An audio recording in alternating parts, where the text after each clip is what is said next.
Hey everybody, it's Jason with Parallel Reality coming back with you today with an article from the Federalist dated November 6th. It says 2024's biggest loser is the corporate media industrial complex, and thank God for that. So, as I've said a million times, any chance I get to clown on the media, I am going to take it. And of course, we are beyond this man retaking office. I am happy for that. So let's go into it. It says Kamala Harris is only the second biggest loser of the night. Her media shills are nursing wounds that will take far longer to recover from. And I'm going to go ahead and say I hope they never recover from it. So let's get into it. So in the early hours of Wednesday morning, legacy news networks were already sliding towards 2016 levels of melting down about the increasingly definite prospect of a presidential victory by Donald J. Trump. For them, Harris's stinging defeat is personal because it's just as much a defeat for them as it is for her. The corporate media industrial complex has spent Donald Trump's entire political career trying to destroy him. Ain't that the truth? It says hand in hand with triple-letter government agencies and Democrats, they ran a hoax painting Trump as a Russian stooge based on ridiculous rumors commissioned by his opponent's campaign in 2016. They continue to spread the lie for the duration of his presidency, awarding each other Pulitzers for it. And they've only ramped up their efforts since then. Is there any way we can get those journalists' Pulitzers revoked for lying? There's got to be a way to do that, right? So please, if God, if you love me, you'll do that. So the problem they're reckoning with tonight is this. Those efforts didn't work. They're no longer able to control Americans by controlling their information intake because their credibility is farther deep six than the Clinton family's enemies list.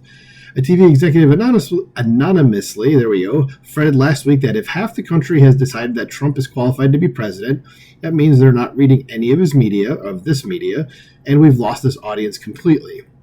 And Trump victory means mainstream media is dead in its current form. And again, thank God for that. Even before the election results were in, that was true of the corporate press. Jeff Bezos, owner of Amazon, in case you didn't know, knew it was when he reportedly ordered the Washington Post, which he owns, to withhold an endorsement of Harris, but now they can't avoid it. Yeah, and I don't know if anybody saw that, but there was some gnashing of teeth when he did that, like from the Post employees, and a lot of people quit, and it was like, how about just all of you quit?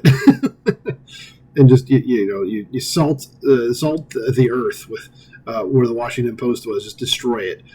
So since the last presidential election, the media have screeched incessantly about Trump inciting an insurrection at the U.S. Capitol on January 6, 2021. They made documentaries comparing Trump to the Ku Klux Klan.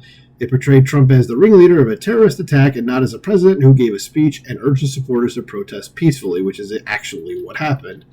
This Tuesday night's results are a resounding indication that Americans didn't buy it, and good. I think a lot of people have been woken up to the way the media has treated people the last few years and the things that they've lied about. So I'm glad about that. Because with help from a debunked story planted in The Atlantic, the media made Trump out to be a fascist and routinely compared him to funny mustache German guy. And they don't know what the word fascist means. Every single time I've seen someone on the left use it, they're not using it correctly, like literally every time. And of course, Trump was never a funny mustache German guy. That's just retarded. Because when Trump held a gangbusters rally at Madison Square Garden, they screeched that he and his supporters were obviously Nazis because they gathered at the same venue that Nazi sympathizers once rented, along with Frank Sinatra, the Rolling Stones, Elton John, Billy Joel, Beyonce, Bill Clinton, and Jimmy Carter. Yeah, this is one of their argument was basically like, Hitler had a dog, you have a dog, you must be Hitler. Like that was basically their argument. Hitler drank water, you drink water, you must be Hitler. Like it's like it just didn't stick because people saw that you're dumb. They called him a threat to democracy and said he would be a dictator. That didn't work either. Yes, because he was kidding, at least about the dictator part. Says Americans saw the Russian collusion hoax fall apart. They saw Trump govern for 4 years and peacefully transfer power to Joe Biden without fulfilling their authoritarian predictions. When COVID mania broke out in 2020, they saw the media and their big tech allies religiously shut down true information and spread lies about the virus's origins, Democrats' lockdowns, mask mandates, and forced vaccines, to name a few. Yeah, COVID woke up a lot of people. So you can, I guess in a very perverse sort of way, you could thank COVID for waking people up to the media and their retardation. The collective retardation, that is, says they watched the same thing unfold when the media insisted the Biden family influence peddling scandal was Russian disinformation right before the 2020 election. And as the media kept screaming about Trump being a threat, Americans saw him handing out french fries, swapping jokes and family anecdotes with their favorite podcasters, and talking about how much he loves America. So speaking of podcasts, Trump interview with Joe Rogan garnered a whopping 2/3 the views of the presidential debate hosted by ABC. Yeah, that's ridiculous. As the less Americans bought their lies, the more the media piled on the rhetoric. But that wasn't working, or that isn't working anymore.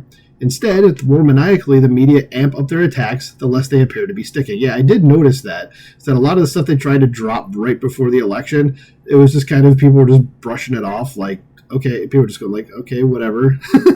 Like, just kind of like, you might as well have just been white noise to the people. Says if the past 8 years and the first few hours of Cope streaming from TV Wednesday morning are any indication, the legacy press isn't planning on repentance. Oh God, no! They've like doubled and tripled down on everything. They don't feel obligated to represent Americans. They feel entitled to control them. The loss of that control is making them apoplectic. Yes, and you know that they want to control you every single time they come out and say that they have to regulate social media. It's because they only want you to know things that they want you to know. And anybody telling you that they need to regulate your free speech is the villain. All of them are. Says Kamala Harris is only the second biggest loser of the night. Her media shills are nursing wounds that will take far longer to recover from. After all, they were always the ones fighting the hardest to bring Trump down. And after 8 years of it, they're skulking away weaker and more humiliated than ever. Yep, I agree with pretty much every word of this. So, yeah, let's go ahead and put the man up here himself. There we go. I'm glad the media is dying. I'm glad it's basically dead, and they're not going to see it. And as I said, they're just going to keep doubling down, and it's pretty much like the dying flailings of an animal, like the last sort of, tail gnashing from a fish that's dying on the deck of a boat.